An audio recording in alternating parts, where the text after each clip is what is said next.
പൗലോസ്ലീഹ കൊളോസ്സോസ് ലേഖനം 1:24 ദൈവമക്കൾക്ക് ആത്മാവിനാൽ പ്രേരിതമായി കൊടുത്ത വചനമാണ്. ആ വചനം നിങ്ങൾ ശ്രദ്ധിച്ചേ. നിങ്ങളെ പ്രതിയുള്ള പീഡകളിൽ ഞാൻ സന്തോഷിക്കുന്നു. സഭയാകുന്ന തൻ്റെ ശരീരത്തെ പ്രതി ക്രിസ്തുവിന് സഹിക്കേണ്ടി വരുന്ന പീഡകളുടെ കുറവ് എൻ്റെ ശരീരത്തിൽ ഞാൻ നികത്തുന്നു. ഹല്ലേലൂയ പറഞ്ഞേ, ശ്രദ്ധിക്കണേ. സഭയാകുന്ന ക്രിസ്തുവിൻ്റെ ശരീരത്തെ പ്രതി ഉള്ള സഹിക്കേണ്ടി വരുന്ന പീഡകളുടെ കുറവ് പൗലോസ്ലീഹ പഠിപ്പിക്കുകയാണ്. എൻ്റെ ശരീരത്തിൽ ഞാൻ വഹിക്കുന്നു. Praise the Lord. ദൈവമക്കളെ, നമ്മൾ ഈ ദിവസങ്ങളിൽ പരിശുദ്ധ സഭയെ പറ്റിയാണ് ചിന്തിക്കുന്നത്. നിങ്ങൾ ശ്രദ്ധിക്കണം. എഫേസ്യസ് 1:23 പൗലോസ്ലീഹ പഠിപ്പിക്കുന്ന സഭ ക്രിസ്തുവിൻ്റെ ശരീരമാണ്. ഇപ്പൊ നമുക്ക് സഭയിൽ 2 ഭാവമുണ്ട്. ശ്രദ്ധിക്കുക. ഒന്നാമത്തെ ഭാവമാണ് ദൃശ്യഭാവം, രണ്ടാമത്തെ സഭയുടെ ഭാവമാണ് അദൃശ്യഭാവം. ഇപ്പൊ 2 ഭാവവും ചേർന്നതാണ് സഭ. ദൃശ്യഭാവവും അദൃശ്യഭാവവും, അദൃശ്യമായ സഭയും ദൃശ്യമായ സഭയും ചേർന്നതാണ് പരിശുദ്ധ കത്തോലിക്ക സഭ. സ്വരമെടുത്ത് പറഞ്ഞ ഹല്ലേലൂയ. ദൈവത്തിൻ്റെ പൂർണ്ണതയും മനുഷ്യൻ്റെ അപൂർണതയും കൂടിച്ചേർന്നതാണ് സഭ. ഒന്നുകൂടെ പറയാം. ദൈവത്തിൻ്റെ പൂർണ്ണതയും മനുഷ്യൻ്റെ അപൂർണതയും കൂടിച്ചേരുന്നതാണ് സഭ. സ്വരമെടുത്ത് പറഞ്ഞ ഹല്ലേലൂയ.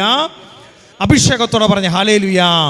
ദൈവമക്കളെ, ഞാനിത് പറയുന്നത് ഈ കാലയളവിൽ പരിശുദ്ധ സഭയ്ക്കെതിരെ ഒളിഞ്ഞും തെളിഞ്ഞും പരസ്യമായും രഹസ്യമായും മാധ്യമങ്ങളിലൂടെയും വ്യക്തികളിലൂടെയും സമൂഹത്തിലൂടെയും ഫ്രീമേസണിലൂടെയും സഭയെ ആക്രമിക്കുമ്പോൾ ഓരോ ആത്മായ മക്കളും സഭയുടെ നെടുന്തൂണായി സഭയ്ക്ക് വേണ്ടി സഹനങ്ങൾ ഏറ്റെടുത്ത് പ്രാർത്ഥിക്കുവാൻ സ്വർഗത്തിലെ ദൈവം ആവശ്യപ്പെടുന്നു. സ്വരമെടുത്ത് പറയും ഹല്ലേലൂയ. ഇവിടെ പൗലോസ്ലീഹ പഠിപ്പിക്കുക, സഭയാകുന്ന ക്രിസ്തുവിൻ്റെ ശരീരത്തിലെ കുറവുകൾ എൻ്റെ സഹനത്തിലൂടെ എൻ്റെ പ്രാർത്ഥനയിലൂടെ ഞാൻ സഭയെ നവീകരിക്കുന്നു. ഇപ്പൊ സഭയെ നവീകരിക്കാനുള്ള കടമ വൈദികർക്ക് അല്ലെങ്കിൽ മെത്രാന്മാർക്ക് പിതാക്കന്മാർക്ക് മാത്രമല്ല, ക്രിസ്തുവിൻ്റെ മൗതിക ശരീരമായ സഭയിൽ മാമോദീസ വഴി ഒരു വ്യക്തി സഭയിൽ അംഗമാകുമ്പോൾ ആ വ്യക്തി അന്നു മുതൽ സഭയുടെ ഭാഗമായി സഭയെ വിശുദ്ധീകരിക്കാൻ കടപ്പെട്ട വ്യക്തികളാ. ഹല്ലേലൂയ പറഞ്ഞേ. സ്വരമെടുത്ത് പറയും ഹല്ലേലൂയ. ഇപ്പൊ സഭയെ നമുക്ക് എങ്ങനെ വിശുദ്ധീകരിക്കാം? സഭയ്ക്ക് വേണ്ടി നമ്മൾ എങ്ങനെ പ്രവർത്തിക്കാം? പല ആത്മായ സഹോദരങ്ങളുടെ ഉള്ളിൽ കിടക്കുന്ന ഒരു വലിയ തെറ്റായ ചിന്തയുണ്ട്. സഭയെന്ന് പറയുന്നത് മാർപ്പാപ്പയും മെത്രാന്മാരും കർദിനാളുമാരും സിസ്റ്റേഴ്സും അല്ലെങ്കിൽ വൈദികരും അല്ലെങ്കിൽ നേതൃത്വത്തിലുള്ളവരെയാ സഭ എന്ന ഒരു തെറ്റിദ്ധാരണ അനേകം ആത്മായരുടെ മനസ്സിലേക്ക് പിശാച് കോരിയിട്ടിട്ടുണ്ട്. ദൈവമക്കളെ, സഭ എന്ന് പറയുന്നത് വൈദികരും സമർപ്പിതരും അന്മേനികളും ഉൾപ്പെട്ടതാണ് സഭ. സ്വരമെടുത്ത് പറഞ്ഞ ഹല്ലേലൂയ. ഉറക്കെ പറഞ്ഞ ഹല്ലേലൂയ. അഭിഷേകത്തോടെ പറഞ്ഞ ഹല്ലേലൂയ. നമുക്കറിയാം, സഭയുടെ ഏറ്റവും ചെറിയ പതിപ്പാണ് ഗാർഹിക സഭ എന്ന് പറയും. ഗാർഹിക സഭ എന്ന് പറയുന്നത് അത് കുടുംബമാ. അപ്പൻ, അമ്മ, മക്കൾ അല്ലെങ്കിൽ മാതാപിതാക്കൾ ഉൾപ്പെട്ട കുടുംബം ഒരു സഭയുടെ ഏറ്റവും ചെറിയ പതിപ്പാ. ഇപ്പൊ കുടുംബത്തിൽ നിന്നാണ് വൈദികരുണ്ടാകുന്നത്, കുടുംബത്തിൽ നിന്നാണ് സിസ്റ്റേഴ്സ് ഉണ്ടാകുന്നത്, കുടുംബത്തിൽ നിന്നാണ് വിശുദ്ധരുണ്ടാകുന്നത്, കുടുംബത്തിൽ നിന്നാണ് പ്രേക്ഷിതരുണ്ടാകുന്നത്. ഇപ്പൊ സഭയുടെ ഏറ്റവും പ്രധാനപ്പെട്ട അടിത്തറ എന്ന് പറയുന്നത് കുടുംബമാ. ഹല്ലേലൂയ പറഞ്ഞേ. ഇപ്പൊ നമ്മൾ ചിന്തിക്കണം, സഭയ്ക്ക് വേണ്ടി ഈ കാലയളവിൽ എനിക്ക് എന്ത് ചെയ്യാൻ പറ്റും? ഈ കാലയളവിൽ ക്രിസ്തുവിൻ്റെ മൗതിക ശരീരത്തിലെ അംഗമായ എനിക്കും നിങ്ങൾക്കും ഈ സഭയ്ക്ക് വേണ്ടി കഴിഞ്ഞ 2000 വർഷമായി നിലനിൽക്കുന്ന ഏക സത്യസഭ, 2000 വർഷമായി അടയ്ക്കാത്ത ലോകത്തിലെ ഏക ഓഫീസ് എന്ന് പറയുന്നത് വത്തിക്കാൻ്റെ ഓഫീസാ. ഹല്ലേലൂയ പറഞ്ഞേ. ഇന്നും അന്നും തകർക്കാൻ മേലാത്തത് ക്രിസ്തുവിൻ്റെ ശരീരമായ സഭയാ. എന്തുകൊണ്ടാണ് പിശാചിന് ഈ സഭയോട് ഇത്ര ദേഷ്യം? എന്തുകൊണ്ടാണ് പിശാചിന് ഈ സഭയെ തകർക്കാൻ, ഇഞ്ചിഞ്ചായി തകർക്കാൻ ഒളിഞ്ഞും തെളിഞ്ഞും ശ്രമിക്കുന്നത്?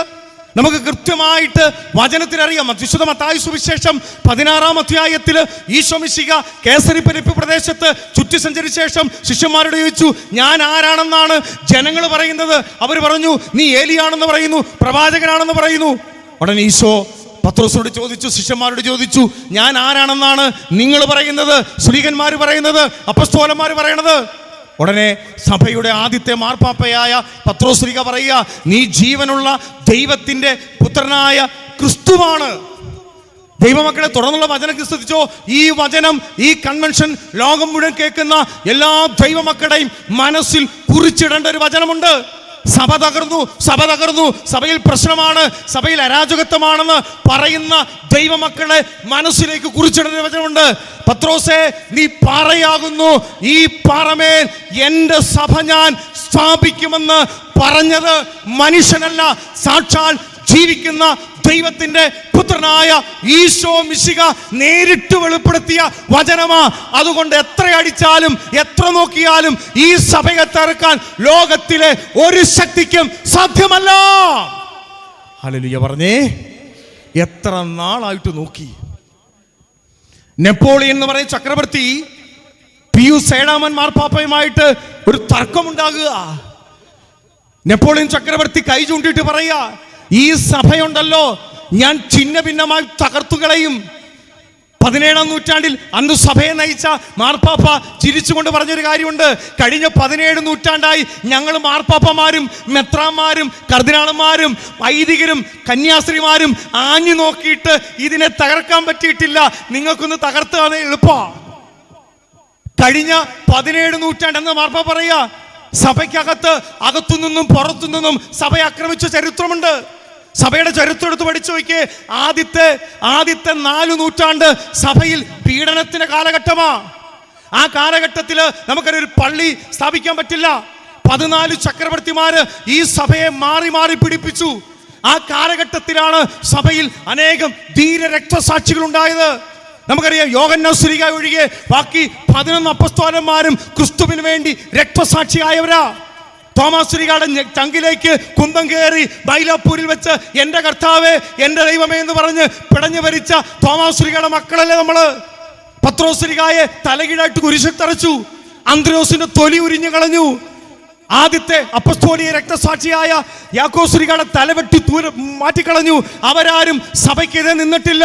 രക്തസാക്ഷികളുടെ ചുടുനിണം കൊണ്ട് പണിയപ്പെട്ട ഏക സത്യസഭയായ ഈ സഭയെ 14 ചക്രവർത്തിമാര് മാറി മാറി നോക്കിയിട്ട് വാണിന്റെ മുമ്പില്, സിംഹത്തിന് മുമ്പില്, ആയുധത്തിന് മുമ്പില്, തീയുടെ മുമ്പില് ഭയപ്പെടാതെ നിന്ന് സഭയെ നയിച്ച ധീര രക്തസാക്ഷികളുടെ സഭയാണ് കത്തോലിക്ക സഭ.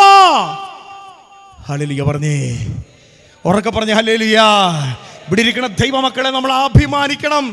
എന്നോട് പലരും ചോദിച്ചൊരു കമ്മ്യൂണിസ്റ്റ് പ്രസ്ഥാനത്തിൽ നിന്ന് കർത്താവിനെ അറിഞ്ഞു കഴിഞ്ഞ് 20 വർഷമായി ഈ സഭയിൽ നിൽക്കുമ്പോൾ പലരും ചോദിച്ചൊരു ചോദ്യമുണ്ട്, നീ എന്തിനാ ഈ സഭയിൽ നിൽക്കുന്നത്?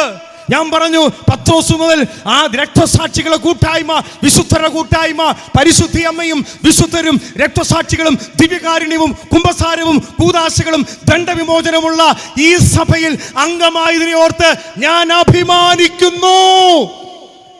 ഹല്ലേലൂയ പറഞ്ഞു. നിങ്ങൾ അഭിമാനിക്കണം. ഹല്ലേലൂയ പറഞ്ഞേ. ഈ സഭയിൽ അംഗമായതിനെ ഓർത്ത് നിങ്ങൾ അഭിമാനിക്കണം. ഇത് നിസ്സാര സഭയല്ല, ഈശോ സ്ഥാപിച്ച സത്യസഭയാ. പ്രിയപ്പെട്ട മക്കളെ, 4 നൂറ്റാണ്ട് നോക്കിയിട്ട് നടന്നിട്ടില്ല. ആ കാലയളവിലാ സഭയിൽ ഏറ്റവും വലിയ വിശുദ്ധരുണ്ടായിരുന്നത്, രക്തസാക്ഷികളുണ്ടായിരുന്നത്.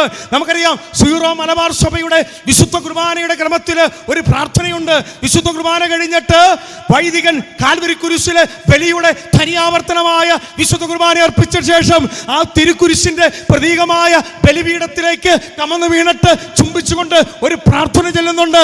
ഞാനും നിങ്ങളും ചൊല്ലുന്ന ഒരു പ്രാർത്ഥനയാണ്, വിശുദ്ധീകരണത്തിന്റെ ബലിപീഠമേ സുസ്തി, കർത്താവിന്റെ കബറിടമേ സുസ്തി, ഇനിയൊരു ബലിയർപ്പിക്കാൻ ഞാൻ വരുമോ ഇല്ലയോ എന്ന് അറിഞ്ഞുകൂടുന്ന ഒരു പ്രാർത്ഥനയുണ്ട്.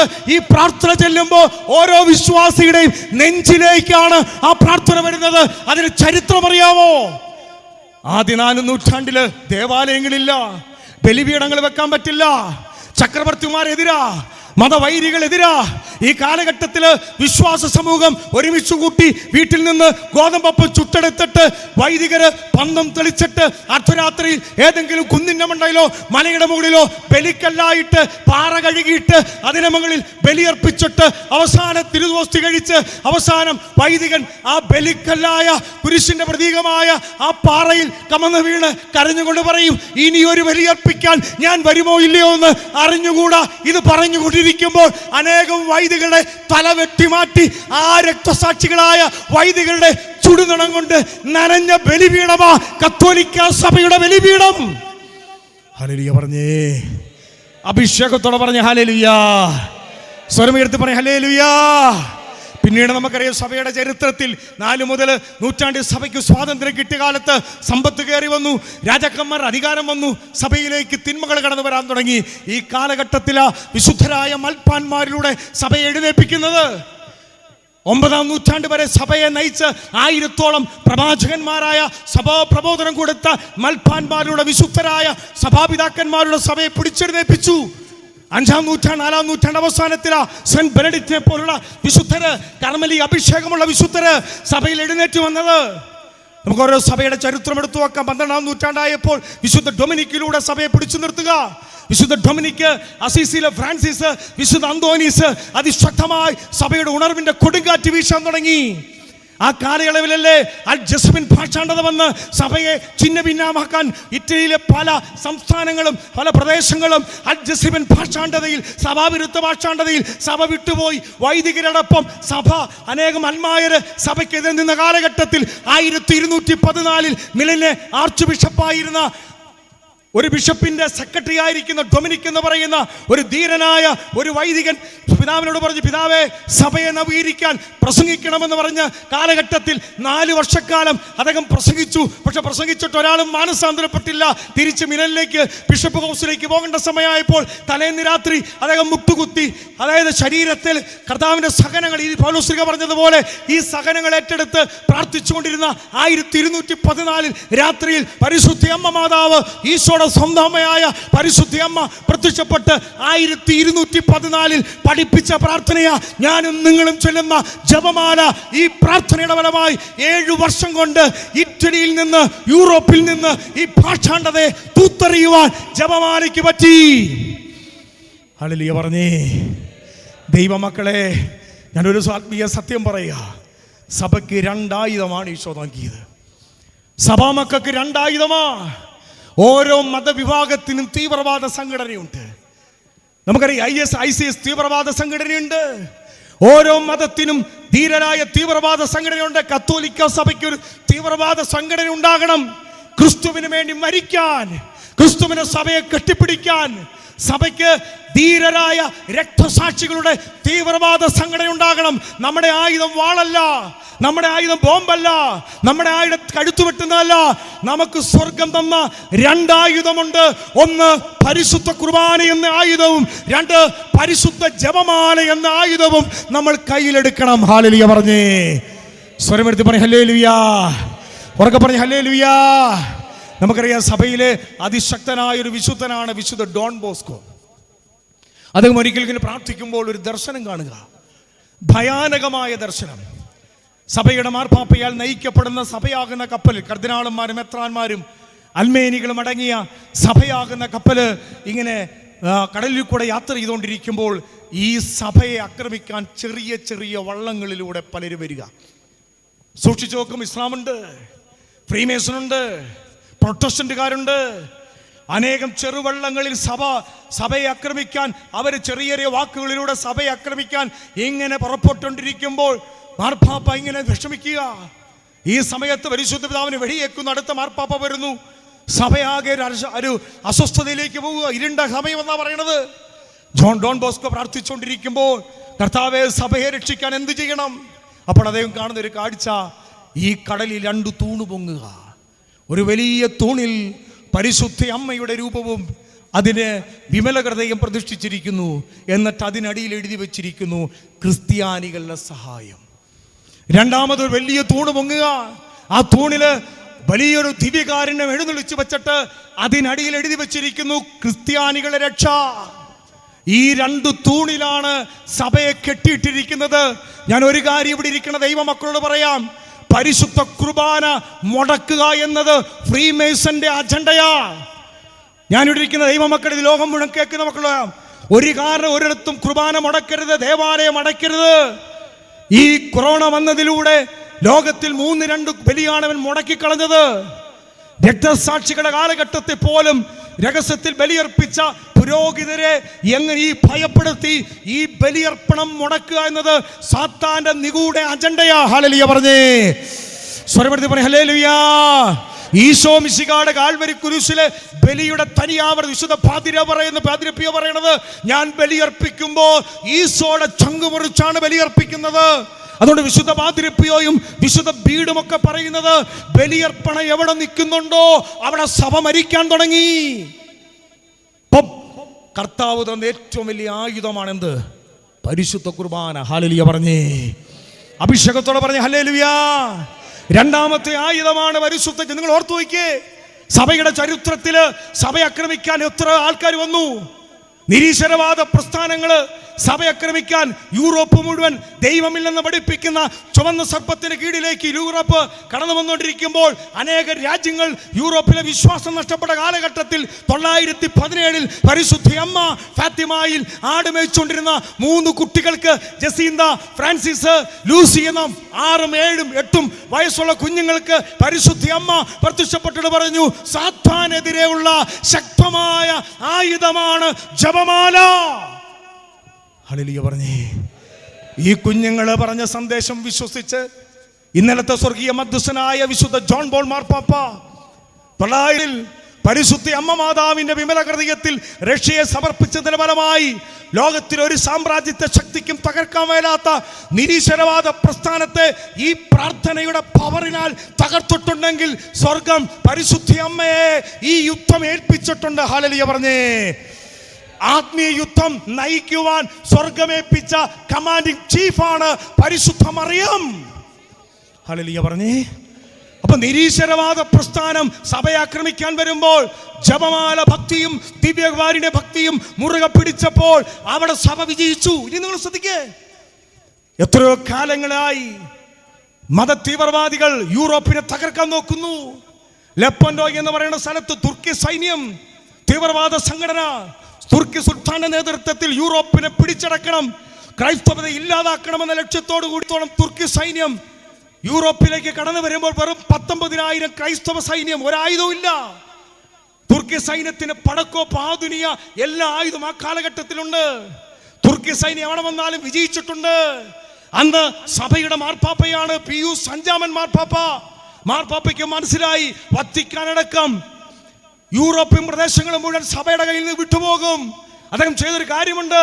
അദ്ദേഹം മനുഷ്യബുദ്ധിയിലോ ആയുധബലത്തിലോ അല്ലെങ്കിൽ കായിക ബലത്തിലോ മാനുഷിക ഭാഷയിലൊന്നുമല്ല, ദൈവത്തിന് ജ്ഞാനത്തിൽ നിന്ന് അദ്ദേഹത്തിന് മനസ്സിലായി ആത്മീയ യുദ്ധം ഏൽപ്പിച്ചത്. വെളിപാട് 12:1 സൂര്യനെ ഉടയാടയാക്കിയ സ്ത്രീ, ചന്ദ്രനെ പാദപീഠമാക്കിയ 12 സ്ത്രീകന്മാരാൽ പൊതിയപ്പെട്ട് നക്ഷത്രങ്ങളെ വാവിക പരിശുദ്ധ മറിയത്തെയാണ് ഈ യുദ്ധം ഏൽപ്പിച്ചതെന്ന് മനസ്സിലാക്കി അദ്ദേഹം എന്തെന്നറിയാവോ, സെന്റ് പീറ്റേഴ്സ് ബസിലിക്കയിൽ ജപമാലയെടുത്ത് മുട്ടുകുത്തി ജനലക്ഷങ്ങള് ഈ പ്രാർത്ഥന ഏറ്റതിന് ഫലമായി 1500 കാലഘട്ടത്തില് തുർക്കി സൈന്യം യുദ്ധം ജയിച്ചുകൊണ്ടിരിക്കുന്ന ആ സമയത്ത് കടലിൽ ഒരു ചുഴലിക്കൊടുങ്കാറ്റ് രൂപപ്പെട്ട് അതിന്റെ ഫലമായിട്ട് തുർക്കി സൈന്യം പരാജയപ്പെട്ടില്ലായിരുന്നെങ്കിൽ ഇന്ന് യൂറോപ്പ് മുസ്ലിം യൂറോപ്പായി മാറിയാനേ. ഹല്ലേലൂയ പറഞ്ഞേ. ഇത് ഞാൻ ചരിത്രം വെച്ചാ പറയണത്. 1700 കാലഘട്ടത്തിൽ ഹംഗറി എന്ന് പറയുന്ന രാജ്യം മുസ്ലിം രാജ്യമായി മാറി. ഈ സമയത്ത് അവിടുത്തെ രാജാവ് 1716 ആ രാജ്യത്തെ നയിച്ച രാജാവ് അദ്ദേഹം പറഞ്ഞു, നമുക്ക് ഇവരെ മുമ്പിൽ പിടിച്ചു നിൽക്കാൻ പറ്റില്ല, ഇവർ ആയുധത്തിനു മുമ്പ് പിടിച്ചു നിൽക്കാൻ പറ്റില്ല. നമുക്കൊരായുധമുണ്ട്, ദേവാലയം തുറന്നിട്ട് പരിശുദ്ധ കുർബാന വൈദികരോട് എഴുന്നള്ളിച്ചു വെക്കാൻ. അതിനു മുമ്പിൽ ജനലക്ഷങ്ങളോട് പറഞ്ഞു, നിങ്ങൾ ജപമാല എടുക്ക്. 1716 ജപമാല ചൊല്ലിയതിന് ഫലമായി ഹംഗറി എന്ന രാജ്യത്തെ വീണ്ടും ക്രൈസ്തവ രാജ്യമാക്കി. സെന്റ് മാത്യൂസ് കത്തീഡ്രൽ ദേവാലയം മോസ്കായി മാറിയ ദേവാലയം തിരിച്ചുപിടിച്ചത് ജപമാല ഭക്തിയല്ല. സ്പെയിൻ തിരിച്ചുപിടിച്ച ജപമാല ഭക്തിയല്ല. വിശുദ്ധ അന്തോനീസിനെ മാമോദിസ മുക്കിയ ലിസ്ബൺ കത്തീഡ്രൽ ദേവാലയം ഇസ്ലാം മോസ്കായത് തിരിച്ചുപിടിച്ചത് മരിയ ഭക്തിയില. ഹല്ലേലൂയ പറഞ്ഞേ. ഈ 2 ആയുധം എടുക്കണം കുടുംബത്തിൽ. ശ്രദ്ധിക്കണേ ദൈവമക്കളെ, ഈ കാലഘട്ടത്തിൽ കുടുംബത്തിൽ ഇരുന്ന് പ്രാർത്ഥിക്കണം. ചുമ്മാ പ്രാർത്ഥിക്കരുത്. അതായത് മിറ്റിലിട്ടിട്ട് ഈ കാലയളവിൽ കൈവിരിച്ചു പിടിച്ചിട്ട് പരിശുദ്ധി അമ്മയെ സഭയെ പൊതിഞ്ഞു പിടിക്കണം. പരിശുദ്ധ പിതാവിനെ, മെത്രാന്മാരെ, കർദിനാളുമാരെ, വൈദികരെ, സമർപ്പിതരെ, ആഗോള സഭയെ എല്ലാ തിന്മയിൽ നിന്നും സാത്താന്റെ ആക്രമണത്തിൽ നിന്നും അകത്തുനിന്നും പുറത്തുനിന്നും വരുന്ന ശക്തികൾക്കെതിരെ അമ്മ മാതാവെ സഭയെ പൊതിഞ്ഞു പിടിക്കണമേ എന്ന് പ്രാർത്ഥിക്കേണ്ട കടമയുള്ള ആത്മായ സഹോദരൻ സഭയെ കുറ്റം പറഞ്ഞ് ദേവാലയത്തെ കുറ്റം പറഞ്ഞുകൊണ്ടിരുന്നാൽ അവിടെ വിജയിക്കുന്നത് സാത്താനാ. ഹല്ലേലൂയ പറഞ്ഞേ. നമുക്ക് എത്ര പേർക്ക് സഭാസ്നേഹമുണ്ട്? നമുക്ക് എത്ര പേർക്ക് സഭയെ സ്നേഹിക്കാൻ ബോധ്യമുണ്ട്? പരിശുദ്ധാത്മാവ് പറഞ്ഞു, വേറൊന്നിനു വേണ്ടി നീ പ്രാർത്ഥിക്കരുത്, 4 കാര്യത്തിനു വേണ്ടി നിന്റെ വീട്ടിലിരുന്ന് പ്രാർത്ഥിക്കണം, പ്രാർത്ഥന ഗ്രൂപ്പിലിരുന്ന് പ്രാർത്ഥിക്കണം, ദിവ്യകാര്യം എഴുന്നള്ളിച്ച് വെച്ച് വൈദികരോട് പറയണം. 4 കാര്യമാണ് പരിശുദ്ധാത്മാവ് പറഞ്ഞത്. നീ വേറൊരു ഭൗതിക കാര്യത്തിന് വേണ്ടി പ്രാർത്ഥിക്കണ്ട, നീ ഒരു ജോലിക്ക് വേണ്ടി പ്രാർത്ഥിക്കണ്ട, നീ വിദേശത്ത് പോകാനായിട്ട് ജനത്തെ പഠിപ്പിക്കരുത്. നീ പ്രാർത്ഥിക്കേണ്ട ഒരു കാര്യം ഒരു വചനത്തിന്റെ അടിസ്ഥാനത്തിൽ വിശുദ്ധ മത്തായി 6:33, ആദ്യം നീ അവിടുത്തെ രാജ്യവും നീതിയും അന്വേഷിക്ക്, വാക്ക് കൂട്ടിച്ചേർക്കപ്പെടുമെന്ന് ഈ പരിശുദ്ധ വചനം, എൻ്റെ കയ്യിലിരിക്കുന്ന വിശുദ്ധ വേദപുസ്തകം, ജീവനുള്ള ദൈവത്തിന്റെ പുത്രനായ ഈശോ മിശിഹായുടെ അധരത്തിൽ നിന്ന് വാക്ക. ആദ്യം നീ അവിടുത്തെ രാജ്യവും നീതിയും അന്വേഷിക്കണം. കർത്താവ് പറഞ്ഞു 4 കാര്യത്തിന് വേണ്ടിയാണ് നീ പ്രാർത്ഥിക്കേണ്ടത്. നീ ജപമാല ചൊല്ലുമ്പോൾ ജനത്തോട് പറയണം, നീ കരുണക്കൊന്ത ചെല്ലുമ്പോൾ ജനത്തോട് പറയണം, വിശ്വാസ പ്രമാണം ചൊല്ലുമ്പോഴും വചനം വായിക്കുമ്പോഴും 4 കാര്യത്തിന് വേണ്ടി പ്രാർത്ഥിക്കണം. 1, ക്രിസ്തുവിന്റെ മൗതിക ശരീരമായ സഭയെ പൊതിഞ്ഞു പിടിക്കണം. ഹല്ലേലൂയ പറഞ്ഞേ. 2, പാപികളുടെ മാനസാന്തരത്തിന് വേണ്ടി പ്രാർത്ഥിക്കണം. 3, ശുദ്ധീകരണ സ്ഥലത്തിലെ ആത്മാക്കൾക്ക് വേണ്ടി. 4, ലോകം മുഴുവൻ പീഡനം അനുഭവിക്കുന്ന മർദ്ദിത സഭയ്ക്ക് വേണ്ടിയും അതോടൊപ്പം ലോക സുവിശേഷവൽക്കരണത്തിന് വേണ്ടിയും നീ പ്രാർത്ഥിക്കാൻ തുടങ്ങുമ്പോൾ നിന്റെ കാര്യത്തിൽ ഞാൻ ഇടപെടും. ഞാൻ ഇന്നിങ്ങോട്ട് വരുമ്പോൾ പാട്ടുപാടുന്ന പ്രിയപ്പെട്ട പറഞ്ഞു, ബ്രദറെ 6 മാസം എങ്ങനെ പോയി? ഞാൻ പറഞ്ഞു, ഈ 6 മാസമാണ് ഞാൻ 20 വർഷത്തെ എൻ്റെ ആത്മീയ ജീവിതത്തിൽ ഏറ്റവും സമർത്ഥമായി ജീവിച്ച 6 മാസം എന്ന് പറയുന്നത്. ഞാൻ ഈ പ്രാർത്ഥന ചൊല്ലിക്കൊണ്ടിരിക്കുമ്പോൾ എൻ്റെ കാര്യങ്ങൾ ഞാൻ ചോദിക്കുന്നതിന് മുമ്പേ കർത്താവ് ചെയ്തു തുടങ്ങി. ഹല്ലേലൂയ പറഞ്ഞേ. ഇത് ഞാൻ മാത്രമല്ല, എൻ്റെ പ്രയർ ഗ്രൂപ്പുകൾ ആരോടെയും പറഞ്ഞു, നമ്മൾ വേറൊരു കാര്യത്തിന് പ്രാർത്ഥിക്കണ്ട. സഭയില്ലെങ്കിൽ നമ്മളുണ്ടോ? നമുക്ക് കുമ്പസാരം വേണമെങ്കിൽ പൗരോഹിത്യം വേണം, നമുക്ക് കൂദാശ വേണമെങ്കിൽ പൗരോഹിത്യം വേണം. അതുകൊണ്ട് നമ്മുടെ പ്രാർത്ഥനകളിൽ വൈദികർക്ക് വേണ്ടി പ്രാർത്ഥിക്കണം. ഞാൻ നിങ്ങളോട് ചോദിക്കട്ടെ, ഈ കാലയളവിൽ ഇടവപ്പള്ളി അടച്ചിട്ടതിന് പേരിൽ മുറിവെറുത്ത ഒത്തിരി ആത്മായ സഹോദരങ്ങൾ ഇവിടെ ഇരിപ്പുണ്ടല്ലോ. നിങ്ങളിൽ എത്ര പേര് നിങ്ങളുടെ വൈദികർക്ക് വേണ്ടി, പിതാവിന് വേണ്ടി, ഫ്രാൻസിസ് മാർപ്പാപ്പയ്ക്ക് വേണ്ടി വിമർശിക്കുന്ന മക്കളോട് ചോദിക്കട്ടെ, ഫ്രാൻസിസ് മാർപ്പാപ്പയ്ക്ക് വേണ്ടി, ആലഞ്ചേരി പിതാവിന് വേണ്ടി, അഭിവന്ദ്യ വൈദികർക്ക് വേണ്ടി നിങ്ങളുടെ കുടുംബത്തിൽ എത്ര പ്രാവശ്യം പ്രാർത്ഥിച്ചു? ചിന്തിക്കണം. ഹല്ലേലൂയ പറഞ്ഞേ. അഭിഷേകത്തോടെ പറഞ്ഞ് ഹല്ലേലൂയ. ഞാൻ ഈ ലോക്ക്ഡൗണിന്റെ 6 മാസ കാലഘട്ടത്തിൽ എൻ്റെ കർത്താവ് എനിക്ക് കൃപ, എൻ്റെ ദൈവം ഈ ഇത്രയും വർഷമായിട്ട് പരിശുദ്ധ കുർബാന മുടങ്ങി. എൻ്റെ ഏറ്റവും വലിയ സങ്കടം അതായിരുന്നു. കർത്താവേ, പരിശുദ്ധ കുർബാന മുടങ്ങിപ്പോവില്ലോ. ഞാൻ ആദ്യത്തെ ലോക്ക്ഡൗൺ കാലഘട്ടത്തിൽ 135 കിലോമീറ്റർ യാത്ര ചെയ്തിട്ട ഒരു രാത്രിയിൽ പരിശുദ്ധ കുർബാനയ്ക്ക് പോകുന്നത്. ഞാൻ മാതാവിനോട് പറഞ്ഞു, അമ്മേ എനിക്ക് വഴി തുറക്കണം. എൻ്റെ ഇടവപ്പള്ളിയിൽ വികാരി ചൊല്ലിലൂടെ എനിക്ക് വഴി തുറന്നു. നിങ്ങൾ വിശ്വസിക്കത്തില്ല ദൈവമക്കളെ, ഈ ലോക്ക്ഡൗൺ കാലത്ത് ഒരു ദിവസം 3 വിശുദ്ധ കുർബാനയിലെങ്കിലും പങ്കെടുക്കുവാൻ സ്വർഗത്തിലെ ദൈവം പരിശുദ്ധി അമ്മ വഴി സാധിച്ചു. ഹല്ലേലൂയ പറഞ്ഞേ. എൻ്റെ ഒരു സുഹൃത്തുണ്ട്, കൊല്ലം വർഗീസ് എന്ന് പറയും. അദ്ദേഹം കൊല്ലത്താണ് അദ്ദേഹത്തിൻ്റെ വീട്. മലങ്കര കത്തോലിക്ക സഭയിൽ അംഗമാണ്. അദ്ദേഹം എന്നോട് 3 മാസം ലോക്ക്ഡൗൺ കഴിഞ്ഞ് 3 മാസം കഴിഞ്ഞ് പറയും, ബ്രദറെ 3 മാസമായി വിശുദ്ധ കുമ്പസാരം ഇല്ല, കുർബാനയില്ല, പള്ളിയൊക്കെ അടച്ചിട്ടു. ഞാൻ പറഞ്ഞു, സഹോദരൻ ഒത്തിരി പേരോട് പറഞ്ഞില്ലേ, സഹോദരൻ അമ്മയോട് പറയാമോ? അമ്മയാണ് പരിശുദ്ധ കുർബാനയുടെ അമ്മ, അമ്മയാണ് വൈദികരുടെ അമ്മ. അതുകൊണ്ട് അമ്മയോട് പറയണം, അമ്മേ എനിക്ക് കുമ്പസാരിപ്പിക്കാൻ ഒരു വൈദികനെ തരണം, അമ്മ എനിക്ക് ബലിയർപ്പിക്കാൻ എനിക്ക് ഈശോയെ കിട്ടണം. അത് നിങ്ങൾ നമ്മൾ നവേന ചെല്ലുന്നതും കൊന്ത ചെല്ലുന്നതും നമ്മൾ മുട്ടേലഴയുന്ന മുഴുവൻ ഭൗതിക കാര്യത്തിന് വേണ്ടി, ആത്മീയ കാര്യത്തിന് ചോദിച്ചോ? ഇവിടെ വന്ന് പ്രാർത്ഥിച്ച്, കാര്യസ്ഭവനിൽ വന്ന് പ്രാർത്ഥിച്ചപ്പോൾ എത്ര പേർക്ക് രോഗസൗഖ്യമുണ്ടായി? പക്ഷെ നിങ്ങളോട് ചോദിക്കട്ടെ, നിങ്ങൾ ആത്മീയ കാര്യത്തിന് വേണ്ടി ഈ ലോക്ക്ഡൗൺ കാലത്ത് പ്രാർത്ഥിച്ചിട്ടുണ്ടോ? ഈ സഹോദരനോട് പറഞ്ഞ, സഹോദര മുട്ടുകുത്തി ഒരു സമ്പൂർണ്ണ ജപമാല ചൊല്ലിട്ട് പറയണം, അമ്മേ എനിക്ക് വിശുദ്ധ കുർബാന വേണം, കുമ്പസാരം. 3 മാസമായിട്ടില്ല ലോക്ക്ഡൗൺ തുടങ്ങിയ കാലഘട്ടത്തിൽ. അദ്ദേഹം കൊല്ലത്ത് കൊട്ടിയത്തുള്ള ഹോളി ക്രോസ് ഹോസ്പിറ്റലില് അവിടെ കുർബാനയുണ്ട്, അവിടെ സക്രാരിയുണ്ട്, അവിടെ തുറന്നിട്ടിട്ട് അവിടെ പോയി മുട്ടുകുത്തി കരയാൻ തുടങ്ങി. കൊല്ലം വർഗീസ് എന്ന് പറയുന്ന വചനപ്രഘോഷനെ കരയാൻ തുടങ്ങി, അമ്മേ എനിക്ക് വിശുദ്ധ കുർബാന വേണം, എനിക്ക് കുമ്പസാരം വേണം.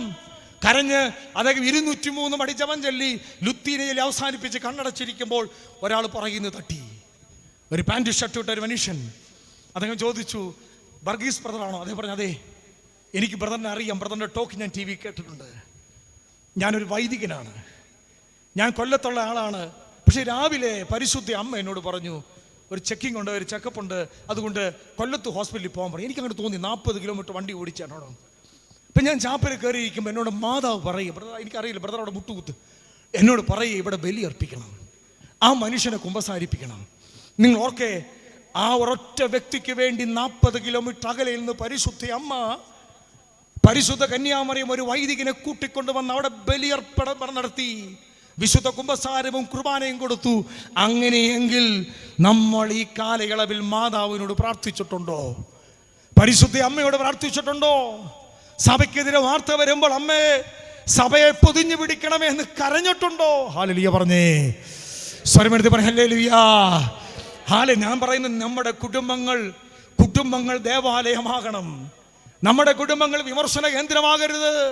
നമ്മുടെ കുടുംബങ്ങളിൽ പരിശുദ്ധ സഭയ്ക്ക് വേണ്ടി, സഭയുടെ നേതൃത്വത്തിന് വേണ്ടി, സഭയുടെ 266ാമത്തെ മാർപ്പാപ്പയായ പരിശുദ്ധ പിതാവ് ഫ്രാൻസിസ് മാർപ്പാപ്പയ്ക്ക് വേണ്ടി, കർദിനാൾ തിരുസംഘത്തിന് വേണ്ടി, വത്തിക്കാൻ തിരുസംഘത്തിന് വേണ്ടി, സീറോ മലബാർ സഭയ്ക്ക് വേണ്ടി, ലാറ്റിൻ സഭയ്ക്ക് വേണ്ടി, മലങ്കര സഭയ്ക്ക് വേണ്ടി, പ്രിയപ്പെട്ട വൈദികർക്ക് വേണ്ടി തളർന്നു പോകാതിരിക്കാൻ നമ്മുടെ നെഞ്ചിലെ പ്രാർത്ഥനകൾ ദൈവസന്നിധിയിലേക്ക് ഉയരേണ്ട സ്ഥലമാണ് കുടുംബ പ്രാർത്ഥനകൾ. ഹല്ലേലൂയ പറഞ്ഞേ. നമ്മുടെ നമുക്ക് സഹനമുണ്ട്. ഒരൽമാ എന്ന നില എനിക്ക് സഹനമുണ്ട്, നിങ്ങൾക്കുണ്ട്. നമ്മുടെ സഹനങ്ങളും നമ്മുടെ വേദനകളും നമ്മുടെ കഷ്ടപ്പാടും കടഭാരങ്ങളും ഞെരുക്കങ്ങളും എല്ലാം തമ്പുരാനെ സഭയുടെ വിശുദ്ധീകരണത്തിനും നവീകരണത്തിനും വേണ്ടി കാഴ്ചവെക്കാൻ വിളിക്കപ്പെട്ടവരായ ആത്മായ സഹോദരങ്ങൾ അത് ചെയ്യാതെ സഭയിൽ നിന്ന് അകലുമ്പോൾ അവിടെ വിജയിക്കുന്നത് സാത്താനാണ്. ഹല്ലേലൂയ പറഞ്ഞേ. സഭയെ ആക്രമിക്കുന്ന സാത്താനെ നശിപ്പിക്കാൻ ഏക ബോംബഴിയാണ് പരിഹാര പ്രാർത്ഥനകൾ. പ്രിയപ്പെട്ടവരെ, 905 മുതൽ ഈശോ മിശിഹ നേരിട്ട് പ്രത്യക്ഷപ്പെട്ട് ദൈവ കരുണയുടെ വെളിപ്പെടുത്തൽ കൊടുത്തൊരു വിശുദ്ധയുണ്ട്, മരിയ ഫൗസ്റ്റീന, പോളണ്ടുകാരി മരിയ ഫൗസ്റ്റീന. ആ കാലയളവിൽ ജീവിക്കുന്ന കാലഘട്ടത്തിൽ കമ്മ്യൂണിസ്റ്റ് ഭരണമാ, നിരീശ്വര ഭരണമാ. സെമിനാരികൾ മുഴുവൻ പൂട്ടപ്പെട്ടു, ബലിയർപ്പിക്കാൻ പറ്റില്ല. ഇപ്പൊ കൊറോണയാണെങ്കിൽ അന്ന് നിരീശ്വരവാദികൾ പൂട്ടപ്പെട്ടു. പള്ളികളെല്ലാം അടുത്തിൽ നിരീശ്വരവാദ പ്രസ്ഥാനത്തില് ഒരു പോളണ്ട് എന്ന് പറയുന്ന രാജ്യം തിന്മയിലേക്ക് പോകുമ്പോൾ ഈശോ മിശിഹ നേരിട്ട് വന്ന് മരിയ ഫൗസ്റ്റീനയോട് പറയുന്നുണ്ട്, ഫൗസ്റ്റീനായെ ഞാനൊരു അറിയിപ്പ് തരാം, ഈ രാജ്യം തിന്മയിലേക്ക് പോകുന്ന വഴിയായി ഈ രാജ്യം നശിപ്പിക്കപ്പെടാൻ പോവുക. അപ്പോൾ മരിയ ഫൗസ്റ്റീന എന്ന് പറയുന്ന കരുണയുടെ പ്രവാചക ഈശോയുടെ മുമ്പിൽ കൈകൂപ്പിയിട്ട് പറയുക, ഈശോയെ എൻ്റെ മാതൃരാജ്യത്തെ നശിപ്പിക്കരുത്. എന്നിട്ട് ആ മകള് ഈശോയോട് പറഞ്ഞു, ഞാൻ എന്ത് ചെയ്യണം എൻ്റെ രാജ്യത്തിന് വേണ്ടി, എൻ്റെ സഭയ്ക്ക്, പോളണ്ടിലെ സഭയ്ക്ക് വേണ്ടി? ഉടനെ ഈശോ പറഞ്ഞു, ഫൗസ്റ്റീന നിനക്ക് ഒത്തിരി സഹനമുണ്ട്, നീ ഇനി കൂടുതൽ സഹനം ഏറ്റെടുക്കണം, നീ കൂടുതൽ പരിഹാരം ഏറ്റെടുക്കണം. എന്നിട്ട് ഈ രാജ്യത്തിന് വേണ്ടി നിനക്ക് പരിഹാരം ചെയ്ത് എൻ്റെ പീഡാസഹനത്തോട് ചേർന്ന് സഹിക്കാമോ? പ്രിയപ്പെട്ട ദൈവമക്കളെ, മരിയ ഫൗസ്റ്റീന എന്തായെന്നറിയാമോ? അന്നു മുതൽ പരിഹാര പ്രാർത്ഥന. പരിഹാരം എന്ന് പറയുമ്പോൾ ചിലർക്ക് ഇഷ്ടപ്പെടത്തില്ല. അവർ പറയുന്നത് കുരിശിൽ ഈശോ ഏറ്റെടുത്തു, ഇനി അതൊന്നും ചെയ്യണ്ട. അങ്ങനെയെങ്കിൽ കത്തോലിക്ക സഭയിലെ വിശുദ്ധരും വേദപാരംഗതരും മണ്ടന്മാരാ. അൽഫോൻസാമ മണ്ടിയാണ്, യൗപ്രാസ്യമ്മ മണ്ടിയാണ്. ക്രിസ്തുവിൻ്റെ കുരിശിലെ സഹനത്തോട് ചേർന്ന് ഒരു ദൈവമൈതൽ സന്തോഷത്തോടെ തനിക്ക് നൽകുന്ന അപമാനങ്ങളും വേദനകളും സഹനങ്ങളും ചേർത്ത് വെച്ച് മറ്റുള്ളവർക്ക് വേണ്ടി പരിഹാരം ചെയ്ത് കാഴ്ചവെക്കുന്നതാണ് സ്വർഗത്തിന് ഏറ്റവും വിലയുള്ളത്. ഹല്ലേലൂയ പറഞ്ഞേ, സ്വരമെടുത്ത് പറഞ്ഞേ ഹല്ലേലൂയ. മരിയ ഫൗസ്റ്റീന അങ്ങനെ പ്രാർത്ഥിക്കാൻ തുടങ്ങി. അതിൻ്റെ ഫലമായിട്ടുണ്ടെന്നറിയാം. നിങ്ങൾ ശ്രദ്ധിക്കണം, ആ രാജ്യത്ത് നിന്ന് തിന്മ നീണ്ടുപോവുക. ആ രാജ്യത്ത് ദൈവം വലിയ വിളികൾ വർദ്ധിക്കാൻ തുടങ്ങി. പ്രിയപ്പെട്ടവർ, ഇനി ശ്രദ്ധിക്കണം, യൂറോപ്പില് ക്രൈസ്തവ വിശ്വാസം ഇല്ലാതായിക്കൊണ്ടിരിക്കുക. യൂറോപ്പിലെ പല പള്ളികളും പൂട്ടപ്പെട്ടുകൊണ്ടിരിക്കുക. എന്നാൽ യൂറോപ്പില് കേരളത്തിലെ പള്ളികളെക്കാൾ കൂടുതൽ ആൾക്കാർ നിറഞ്ഞു നിൽക്കുന്ന ഒരു രാജ്യമുണ്ട്, അത് പോളണ്ടാ. യൂറോപ്പിൽ ഏറ്റവും കൂടുതൽ ദൈവവിളി കിട്ടുന്ന രാജ്യം കൊച്ചു പോളണ്ടാ. യൂറോപ്പിൽ ഏറ്റവും കൂടുതൽ സിസ്റ്റേഴ്സ് ഇന്ന് ദൈവവിളിക്ക് പോകുന്ന രാജ്യം പോളണ്ടാ. യൂറോപ്പിൽ ഏറ്റവും കൂടുതൽ യുവതിയുവാക്കന്മാർ ദേവാലയത്തിൽ പോകുന്നതും ജപമാല ചൊല്ലുന്നതും ദിവ്യബലിയിൽ പങ്കെടുക്കുന്നതും പോളണ്ട് എന്ന രാജ്യത്താ. മരിയ ഫൗസ്റ്റീന എന്ന് പറയുന്ന ഒരു വ്യക്തിയുടെ വ്യക്തിപരമായ സഹനങ്ങൾ സഭയ്ക്ക് വേണ്ടി കാഴ്ചവെച്ചതിൻ്റെ ഫലം നിങ്ങൾ എനിക്ക് ശ്രദ്ധിച്ചോ? ആ യൂറോപ്പിൽ നിന്നാണ് 917 മുതൽ ഫ്രീമേസനെതിരെ അതിശക്തമായി പോരാട്ടം നടത്തിയ വൈറ്റ് ആർമി എന്ന് പറയുന്ന ആർമി രൂപീകരിച്ച മറ്റുള്ള ഒരു വ്യക്തിക്ക് വേണ്ടി ജീവൻ ബലി കൊടുത്ത അഡോൾഫ് ഹിറ്റ്ലറിന്റെ കാലഘട്ടത്തിൽ സഭയുടെ രക്തസാക്ഷിയായി മാറിയ വിശുദ്ധ മാക്സിമിലിയൻ കോൾവേ ഉണ്ടായത് പോളണ്ടിൽ നിന്നാണ്. ഇന്നടുത്ത സ്വർഗീയ മധ്യസ്ഥനായ ഒക്ടോബർ 22 പരിശുദ്ധ അമ്മയുടെ പ്രിയപ്പെട്ട മകനായി 25 വർഷം ഈ സഭയെ നയിച്ച ജോൺ ബോൾ മാർപ്പാപ്പയുണ്ടായത് പോളണ്ടിൽ നിന്നാണ്. അവിടെയാണ് കരുണയുടെ പ്രവാചികയായ ഫൗസ്റ്റീന ഉണ്ടായത്.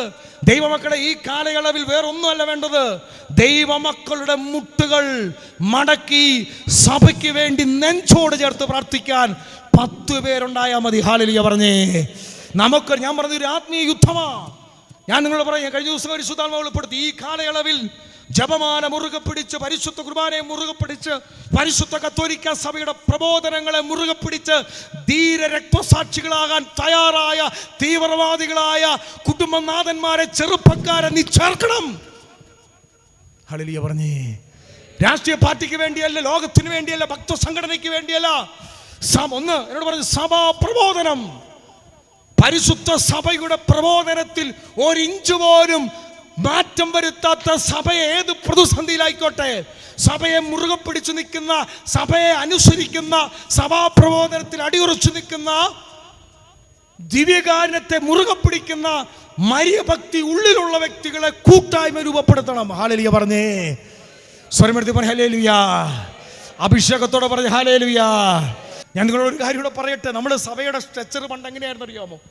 സഭയുടെ പണ്ട് സ്ട്രക്ചർ ഇങ്ങനെയാണ് പറഞ്ഞുകൊണ്ടിരുന്നത്. വത്തിക്കാൻ കൗൺസിലിന് മുമ്പ് മാർപ്പാപ്പ ഏറ്റവും മുകളില്, മാർപ്പാപ്പ താങ്ങിക്കൊണ്ട് കർദിനാളുമാരെ താങ്ങിക്കൊണ്ട് മെത്രാപ്പോലിത്തമാര്, അവരെല്ലാം ചുമന്നുകൊണ്ട് മെത്രാമാര്, അവരെല്ലാം ചുമന്നുകൊണ്ട് നമ്മുടെ അനീഷച്ചൻ, കാര്യച്ചൻ, ഇങ്ങനെയുള്ള വൈദികരെല്ലാം അവരെ ചുമന്ന് കന്യാസ്ത്രീമാര്, ഇനി അവരെല്ലാം ചുമന്നുകൊണ്ട് 120 കോടി വിശ്വാസികൾ. ഇങ്ങനെയല്ല ഇപ്പൊ സഭ പഠിപ്പിക്കണം. ഏറ്റവും നടുക്ക് പരിശുദ്ധ പിതാവിന് ചുറ്റും കർദിനാൾ തിരുസംഘം, മെത്രാപ്പോലിത്തമാർ, അതിനു ചുറ്റും മെത്രാമാർ, അതിനു ചുറ്റും വൈദികർ, അതിനു ചുറ്റും സിസ്റ്റേഴ്സ്, ഏറ്റവും പുറമെ നമ്മൾ. എന്നിട്ട് കർത്താവ് പറയിപ്പിച്ചെന്നറിയാമോ? ഇനി നമ്മളെ തൊട്ടട്ടെ മാർപ്പാപ്പയെ തൊടാവുള്ളൂ. ഹല്ലേലൂയ പറഞ്ഞേ.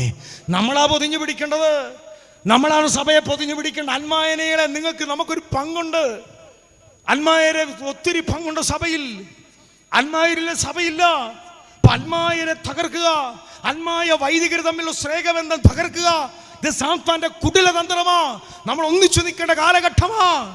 ഏതെങ്കിലും വ്യക്തികള് മാധ്യമങ്ങളിലൂടെ, അച്ഛൻ അനീഷ പ്രാസെടുക്കും, മാധ്യമങ്ങളിലൂടെ സഭയെ ആക്രമിക്കുമ്പോൾ നമ്മളും കൂടി ചേരരുത്. കഴിഞ്ഞ ദിവസങ്ങളിൽ നമ്മളൊക്കെ ഒത്തിരി തെറ്റിദ്ധരിക്കപ്പെട്ടില്ലേ? മാർപ്പാപ്പയ്ക്കെതിരെ വാർത്ത വന്നപ്പോൾ നമ്മൾ തെറ്റിദ്ധരിക്കപ്പെട്ടില്ലേ? സഭയുടെ പ്രബോധനം ഇതുകൂടെ പറയണം. പരിശുദ്ധ കത്തോലിക്ക സഭയുടെ പ്രബോധനം എന്താ പഠിക്കണം. പരിശുദ്ധ കത്തോലിക്ക സഭയുടെ പ്രബോധനത്തിൽ CCC 2338 സഭ സ്വർഗ്ഗഭോഗത്തെ പറ്റി പറയുന്ന പ്രബോധനം എടുത്ത് പഠിക്കാത്ത പല അൽമായരും സഭയുടെ ചില വാക്കുകളെ വളച്ചൊടിച്ച മാധ്യമങ്ങളോട് ചേർന്ന് സഭയ്ക്കെതിരെ നിലകൊണ്ടു. ഹല്ലേലൂയ പറഞ്ഞേ. സ്വരമെടുത്ത് പറ ഹല്ലേലൂയ. അഭിഷേകത്തോടെ പറഞ്ഞ ഹല്ലേലൂയ. അതുകൊണ്ട് നമ്മളൊന്ന് ചിന്തിക്കണം, നമ്മുടെ പ്രാർത്ഥനകൾ ഇനി സഭയ്ക്ക് വേണ്ടേ? ഇത്രയും നാൾ പ്രാർത്ഥിച്ചത് മക്കൾക്ക് വേണ്ടിയാ. ഇത്രയും നാൾ പ്രാർത്ഥിച്ചത് റവറിന് പാലുണ്ടാകാൻ വേണ്ടിയാ. ഞങ്ങൾ ഹൈറേഞ്ചുകാരൻ മുഴുവൻ പ്രാർത്ഥന ഞാൻ മടുത്തു കേട്ടോ. ഞാൻ മടുത്ത കാര്യമാണ് പറയണത്. പ്രാർത്ഥന രാത്രി ഫുൾ ഫോൺ വിളിക്കുന്നു മുഴുവൻ ഏലത്തിന് ചരവിടാൻ വേണ്ടിയാ, കുരുമുളക് ഉണ്ടാകാൻ വേണ്ടിയാ. ഇത് മാത്രമാണ് നമ്മുടെ അൽമായരുടെ പ്രാർത്ഥന. നിങ്ങൾക്ക് സ്വർഗത്തിൽ പോകണ്ടേ? നിങ്ങൾക്ക് ഈശോയെ കാണണ്ടേ? പരിശുദ്ധ അമ്മയെ വേണ്ടേ? അതോ ഈ ലോകത്തിൽ മുഴുവൻ കറങ്ങിയിടണം? നമ്മുടെ പ്രാർത്ഥന ശൈലി മാറണം, നമ്മുടെ ശുശ്രൂഷ ശൈലി മാറണം. സത്യസന്ധമായിട്ട് ഞാൻ തുറന്നു പറയാ, എന്തിനാണ് കരിസ്മാറ്റിക് ധ്യാന കേന്ദ്രങ്ങളിൽ ഇപ്പോൾ അടച്ചിട്ടെന്നറിയാമോ? ശരിയായ വഴിയിലേക്ക് പോകാൻ വേണ്ടിയാ. ഹല്ലേലൂയ പറഞ്ഞേ. ഈ കിട്ടാൻ വേണ്ടിയുള്ള പ്രാർത്ഥന മുഴുവൻ പേരും വരുന്നത് എവിടെയാ? കിട്ടാൻ വേണ്ടി. ഈ കിട്ടിയവൻ ഇപ്പോൾ എവിടെയുണ്ട്? എത്ര പേര് ഈ 6 മാസം ഒരു സഹനത്തിന് മാസം, ഒരു മരുഭൂമി മാസം സഭ വെക്കൊണ്ടിരുന്ന കാലഘട്ടത്തിൽ ഞാൻ കൃത്യമായിട്ട് എന്നോട് ഒരു അച്ഛനോട് അച്ഛാ, ഇതൊരു ദൈവ പദ്ധതിയാണ്.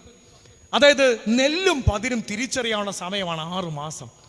തീഷ്ണതയുള്ള അൽമായൻ എവിടെയെങ്കിലും അച്ഛനെ കാലെ പിടിച്ചിട്ട് കുർബാനിക്കും.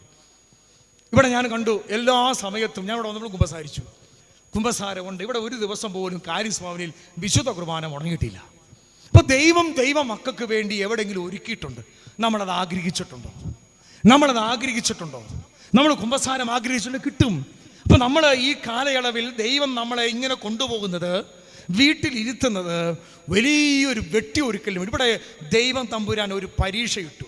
ഞാൻ തുറന്നു പറയാം, ഈ പരീക്ഷയ്ക്കകത്ത് കുറേ അച്ഛന്മാർ തോറ്റുപോയി, കുറേ പിതാക്കന്മാർ തോറ്റു, 90% അൽമാരും തോറ്റുപോയി. ഇന്ന് പള്ളി തുറന്നിട്ടും ജനത്തിന് വേണ്ട ഈശോയെ. അപ്പോൾ യഥാർത്ഥ വിശ്വാസി എവിടെയാണെന്ന് തിരിച്ചറിയാനുള്ള ദൈവത്തിൻ്റെ പരീക്ഷണ കാലഘട്ടം പോലെയാണ് ഈ കൊറോണ കാലഘട്ടം. ഒന്ന് കൈയടിച്ച് കർത്താവിനെന്ന് പറയട്ടെ. ഹല്ലേലൂയ പറഞ്ഞേ. ഇത് കുറച്ച് പേര് വിജയിച്ചു, കുറച്ച് പേര് പരാജയപ്പെട്ടു. ഇപ്പം നമുക്ക് മനസ്സിലായി ആരൊക്കെയാണ് ദൈവപക്ഷത്ത് നിൽക്കുന്നതും എതിർപക്ഷത്ത് നിൽക്കുന്നതും. അന്ന് ഉൽപ്പത്തി മുതൽ വെളിപാട് വരെ 2 പക്ഷമുണ്ട്. ഒന്ന് ദൈവത്തിൻ്റെ പക്ഷവും ഒന്ന് സാത്താൻ്റെ പക്ഷവും. അപ്പോൾ ദൈവത്തിൻ്റെ പക്ഷത്ത് നിൽക്കുന്നവരെന്നും ന്യൂനപക്ഷമാണ്, ദൈവത്തിൻ്റെ പക്ഷത്ത് നിൽക്കുന്നവർ വളരെ കുറച്ചാണ്. അപ്പം നമുക്ക് എന്തൊരവസരം. ഞാനിത് പറയുന്നത് ലോകം മുഴുവൻ ഈ ശുശ്രൂഷ പങ്കെടുക്കുന്ന ദൈവമക്കളെ, നിങ്ങളുടെ വീടുകൾ ഇനി മധ്യസ്ഥ പ്രാർത്ഥന കേന്ദ്രമാകണം. ഹല്ലേലൂയ പറഞ്ഞേ. നിങ്ങളുടെ വീടുകളിൽ നിന്ന് പ്രാർത്ഥനകൾ ഉയരണം, ദൈവസന്നിധിയിലേക്ക് ഉയരണം.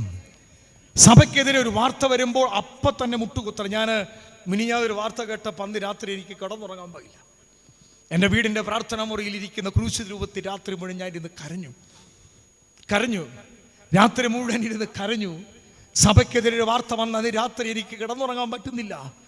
ഞാൻ ചോദിച്ചോട്ടെ, നമ്മുടെ സഭയ്ക്കെതിരെ ഒരു വാർത്ത വരുമ്പോൾ നിങ്ങൾ ആത്മായിൽ ഉറങ്ങുന്നുണ്ടെങ്കിൽ നമുക്ക് സഭാസ്നേഹമില്ല. നിങ്ങളുടെ കുഞ്ഞുങ്ങൾ വെന്റിലേറ്ററാണ്, നിങ്ങൾക്ക് കിടന്നുറങ്ങാൻ പറ്റുമോ? നിങ്ങളുടെ കുഞ്ഞുങ്ങളുടെ ആക്സിഡന്റിൽ പെട്ടാൽ നിങ്ങൾക്ക് കിടന്നുറങ്ങാൻ പറ്റുമോ? ആഗോള സഭ 23 റീത്തിനാലുള്ള പരിശുദ്ധ പിതാവിനാൽ നയിക്കപ്പെടുന്ന ആഗോള കത്തോലിക്ക സഭയിൽ എവിടെങ്കിലും ഒരു മുറിവുണ്ടായിട്ടുണ്ടെങ്കിൽ, ആ മുറിവ് സഭയുടെ ശരീരത്തിൽ എവിടെയെങ്കിലും ഒരു മുറിവേറ്റിട്ടുണ്ടെങ്കിൽ, ആ മുറിവ് കണ്ടാൽ സ്നേഹിക്കുന്ന മക്കൾക്ക് കിടന്നുറങ്ങാൻ പറ്റത്തില്ല. അവരാരും കുറ്റം പറയാതെ നേരെ ഏതെങ്കിലും പള്ളിയിൽ പോകും, അല്ലെ വീടിൻ്റെ പ്രാർത്ഥനാ മുറിയിലിരുന്ന് മുട്ടിൽമേൽ നിന്ന് കൈ വിരിച്ചു പിടിച്ച് കരയാൻ തുടങ്ങും. ആളില്ല പറഞ്ഞേ. ഇന്ന് കരയാൻ ആളില്ല. അതുകൊണ്ട് ആത്മായ സഹോദരങ്ങളെ, നമുക്കിനി മാറി നിൽക്കാൻ പറ്റില്ല. നമ്മളില്ലെങ്കിൽ സഭയില്ല. നമ്മുടെ ഒരു കുടുംബത്തിൽ നിന്നാണ് വൈദികനുണ്ടാകുന്നത്. ഒരു സ്ത്രീ പുരുഷന്റെ ശാരീരിക ബന്ധത്തിലൂടെ വിവാഹമെന്ന കൂദാശ വഴി കുഞ്ഞുങ്ങൾ ജനിക്കുമ്പോൾ 15 വർഷക്കാലം ഒരു വൈദിക വിദ്യാർത്ഥി, അതായത് വൈദികനാകുന്നതിന് 15 വർഷക്കാലം അപ്പൻ്റെ അമ്മയുടെ കൂടെ നിന്നിട്ട് അവന് അതിനുശേഷമാണ് സെമിനാരിൽ പോയി വൈദികനായി മാറുന്നത്. കുടുംബമില്ലെങ്കിൽ സഭയില്ല. യൂറോപ്പിലെ സഭയെ പിശാച് തകർത്തത് വൈദികരെ തകർത്തല്ല, കുടുംബ ബന്ധങ്ങളെ തകർത്താണ് സാത്താൻ യൂറോപ്പിലെ സഭയെ ഇല്ലായ്മ ചെയ്തുകൊണ്ടിരിക്കുന്നത്. അതുകൊണ്ട് തിരിച്ചു പിടിക്കാൻ ദൈവമക്കളെ, കുടുംബത്തിൽ പ്രാർത്ഥനകൾ ഉയരണം. ഹല്ലേലൂയ പറഞ്ഞേ. അഭിഷേകത്തോടെ പറഞ്ഞേ ഹല്ലേലൂയ. സ്വരമെടുത്ത് പറഞ്ഞേ ഹല്ലേലൂയ. ഇപ്പൊ കുടുംബങ്ങളിൽ പ്രാർത്ഥനകൾ ഉയരണം. എങ്ങനെയാ പ്രാർത്ഥിക്കേണ്ടത്? ഭൗതിക കാര്യത്തിന് വേണ്ടി മാത്രമല്ല പ്രാർത്ഥിക്കേണ്ടത്, ആത്മീയ കാര്യങ്ങൾക്ക് വേണ്ടി. ഞാൻ 1-2 കാര്യം പറയാം. നിങ്ങൾ സഭയ്ക്ക് വേണ്ടി പ്രാർത്ഥിക്കുമ്പോൾ സ്വർഗത്തിൽ ഒരു പുണ്യം നിക്ഷേപിക്കുക. ഈശോ പറഞ്ഞില്ലേ, സ്വർഗത്തിൽ നിങ്ങൾ നിക്ഷേപം കൂട്ടി വെക്കണം. ഇപ്പം ഞാനിവിടെ പ്രസംഗിച്ചാൽ ഈ പ്രസംഗം കേട്ട് നിങ്ങൾ പറയാൻ നല്ലതാന്ന് പറഞ്ഞാൽ നിക്ഷേപം തീർന്നുപോയി. എന്നാൽ നിങ്ങളുടെ വീടുകളിൽ ഇരുന്ന് ആരും അറിയാതെ നിങ്ങൾ കരഞ്ഞുകൊണ്ട് പ്രാർത്ഥിക്കുന്ന പുണ്യമുണ്ടല്ലോ, പ്രാർത്ഥനയുടെ പുണ്യങ്ങൾ സ്വർഗത്തിൽ നിക്ഷേപം കിടക്കുക. അത് ഒരു കള്ളന് പോലും എടുത്തു കളയാൻ പറ്റത്തില്ല. ഇങ്ങനെ സ്വർഗത്തിൽ നിക്ഷേപം കൂട്ടിവെച്ചവരാണ് വിശുദ്ധ അൽഫോൻസാമ. ഇപ്പൊ സഭയ്ക്ക് വേണ്ടി പ്രാർത്ഥിക്കുമ്പോൾ, വൈദികർക്ക് വേണ്ടി പ്രാർത്ഥിക്കുമ്പോൾ, മർദ്ദിത സഭയ്ക്ക് വേണ്ടി ലോകത്തിൽ 50-ലധികം രാജ്യങ്ങളിൽ ക്രിസ്ത്യാനികൾ പീഡിപ്പിക്കപ്പെടുന്നുണ്ട്. ഈ രാജ്യങ്ങളിൽ തലകൊയ്യപ്പെട്ട അല്ലെങ്കിൽ പീഡനത്തിന് മുമ്പിൽ നിൽക്കുന്ന വൈദികരും സമർപ്പിതരും അൽമേന വിശ്വാസികളും അന്ത്യോക്യ പോലുള്ള സ്ഥലങ്ങളിൽ, സിറിയ, ഇറാൻ, ഇതുപോലെ ഈജിപ്റ്റ് പോലെ രാജ്യങ്ങളിൽ സഭ പീഡിപ്പിക്കപ്പെടുമ്പോൾ എൻ്റെ ശരീരത്തിൻ്റെ ഭാഗമായ എൻ്റെ സഹോദരങ്ങൾ വേദനിക്കുമ്പോൾ അവർക്ക് ബലിയർപ്പിക്കാൻ പറ്റത്തില്ല, സത്യദൈവത്തെ ആരാധിക്കാൻ പറ്റത്തില്ലെന്ന് പറഞ്ഞ് വാളിന് മുമ്പിൽ തോക്കിന് മുമ്പിൽ നിൽക്കുന്ന സഹോദരങ്ങൾക്ക് വേണ്ടി നിന്റെ ഭാര്യ അറിഞ്ഞിട്ടില്ല, നിന്റെ മക്കൾ അറിഞ്ഞിട്ടില്ല, എടപ്പള്ളിയിൽ വികാരിയച്ചറിഞ്ഞിട്ടില്ല, നാട്ടുകാരറിഞ്ഞിട്ടില്ല. നീ ഇത് കണ്ട് പത്രത്തിൽ കണ്ടപ്പോൾ പോയിരുന്ന് കരഞ്ഞിട്ട് ഒരു 10 നന്മ നിറഞ്ഞു പറഞ്ഞാൽ അതാണ് സ്വർഗത്തിലെ പുണ്യം. അല്ലാതെ ഇവിടെ പ്രാർത്ഥിച്ചു ജോലി കിട്ടി അതുകൊണ്ട് ഒരാളും സ്വർഗത്തിൽ കയറത്തില്ല. പ്രാർത്ഥിച്ചു ഇവിടെ വന്ന് എനിക്ക് വിസ അടിച്ചു, സ്വർഗത്തിൽ കയറുവോ? ഇത് തിരുത്തപ്പെടണം. ഇപ്പൊ നമ്മൾ അങ്ങനെ പ്രാർത്ഥിക്കുമ്പോൾ അതാണ് സ്വർഗത്തിലെ നിക്ഷേപം. അതാണ് വിശുദ്ധ കൊച്ചുത്രസ്യ എഴുതുന്നത്. ഇനി നമ്മുടെ പാപികൾ, നമ്മുടെ ദേശത്ത് പാപികളുണ്ട്. പാപികളുടെ മാനസാന്തരത്തിന് വേണ്ടി നീ ആരും പറഞ്ഞിട്ടില്ല. അപ്പുറത്തെ വീട്ടിലൊരു മനുഷ്യൻ മാരകമാവുത്തിയിരിക്കും, ആ മനുഷ്യന് വേണ്ടി ആ മനുഷ്യൻ അറിഞ്ഞിട്ടില്ല. ആ മനുഷ്യന് വേണ്ടി നീ നിന്റെ സഹനമേറ്റെടുത്ത് ഒരു നേരത്തെ ആഹാരം വേണ്ടെന്ന് വെച്ച് സമർപ്പിച്ചു പ്രാർത്ഥിക്കുമ്പോൾ അത് സ്വർഗത്തിലെ നിക്ഷേപമാ. അങ്ങനെ എത്ര പേര് നിക്ഷേപം കൂട്ടിവെക്കുന്നുണ്ട്? ഹല്ലേലൂയ പറഞ്ഞേ, ഉറക്കെ പറഞ്ഞേ ഹല്ലേലൂയ. സ്വർഗത്തിലെ നിക്ഷേപിത. ലോക്ക്ഡൗൺ കാലഘട്ടത്തിൽ പല പള്ളിയും പൂട്ടപ്പെട്ട് എൻ്റെ ഈശോയെ ദേവാലയങ്ങൾ തുറക്കപ്പെടണമെന്ന് പറഞ്ഞ് നീ നിന്റെ വീട്ടിലിരുന്ന് അല്ലെങ്കിൽ പ്രാർത്ഥന മുറിയിലിരുന്ന് പ്രാർത്ഥിച്ചുകൊണ്ടിരിക്കുമ്പോൾ അതാരും അറിഞ്ഞിട്ടില്ല. പക്ഷെ സ്വർഗത്തിലെ ദൈവം നീ ഇടത് കൈ ചെയ്യുന്നത് വലത് കൈ ആരും അറിയാതിരിക്കട്ടെ എന്ന് പറഞ്ഞ് ഇങ്ങനെ വിശുദ്ധരൊക്കെ സ്വർഗത്തിൽ പോയതും വിശുദ്ധരായതും വലിയ കാര്യം കോളേജിൽ പഠിപ്പിച്ച പ്രൊഫസറായിട്ടല്ല. കൊച്ചുത്രസ്യ എന്നാ ചെയ്തിട്ടാ വിശുദ്ധയായത്? കൊച്ചുത്രസ്യ ഏത് ബൈബിൾ കോളേജിൽ പഠിപ്പിച്ച ആളാ? ഡോക്ടറേറ്റ് ഉള്ള ആളാ. മറ്റുള്ളവർക്ക് വേണ്ടി പ്രാർത്ഥിക്കാൻ തുടങ്ങിയ നിക്ഷേപ. ഹല്ലേലൂയ പറഞ്ഞേ, സ്വരമെടുത്ത് പറയാം. ഇന്ന് ഏറ്റവും കൂടുതൽ പ്രാർത്ഥിക്കണേ തുറന്നു പറയാ വൈദികർക്ക് വേണ്ടിയാ. അവർ ഭയപ്പെട്ട് നിൽക്കുക. വൈദികർ ഉണരുവാൻ അൽമായർ പ്രാർത്ഥിക്കണം. ലോകമുള്ള വൈദികർക്ക് വേണ്ടി, സിസ്റ്റേഴ്സിന് വേണ്ടി, മാർഗരറ്റ് മേരി അലഗോക്കിനെ പോലെ, CNA വിശുദ്ധ കാതറിനെ പോലെ ഓരോ കോൺവെന്റുകളും മധ്യസ്ഥ പ്രാർത്ഥന കേന്ദ്രമാകേണ്ട സിസ്റ്റേഴ്സ് തളർന്നു പോകുമ്പോൾ അവിടെ സഭ തളരും. അതുകൊണ്ട് സിസ്റ്റേഴ്സ് ബലപ്പെടാൻ വേണ്ടി അൽമേർ പ്രാർത്ഥിക്കണം. ഹല്ലേലൂയ പറഞ്ഞേ, ഉറക്കെ പറഞ്ഞേ ഹല്ലേലൂയ. ദൈവമക്കളെ, ഭൗതിക പ്രാർത്ഥന ഞാൻ തുറന്നു പറയും, ഇത് പ്രാർത്ഥിച്ചുകൊണ്ടിരിക്കും നടന്ന അത്ഭുതങ്ങൾ. ഈ പ്രാർത്ഥന തുടങ്ങിയപ്പോൾ എൻ്റെ കൂടെ ഒരു ബിജു എന്നൊരു സഹോദരനുണ്ട്. ലക്ഷങ്ങൾ കടമ, ഏലക്ക കിട്ടുന്നില്ല.